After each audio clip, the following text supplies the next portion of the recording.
Hello, this is Dave in the AM with your MAGA Minute for Tuesday. From our MAGA Minute, or our MAGA report, excuse me. Last night we covered the news that the Russian-Ukraine war has entered the danger zone.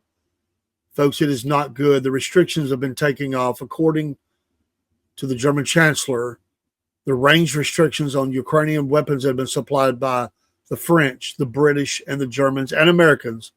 He said that all of them agree the range restrictions have been taken off, which means that Zelensky can hit deeper in the heart of Russia. Russia, for its part, has said that any nation, if this happens, that any nation supplies those weapons to Ukraine, they will consider them to be at war with. This is serious business, and it is escalating at a quick level. The news is not good. There's been a barrage of over 900 drones, mostly, and missiles into Ukraine over the last 3 days, a record since the war began. It is not trending in the right direction at all. Pray for the nation. Pray for the world. We'll update you again in the coming day. This is your MAGA Minute for Tuesday. Take care and God bless.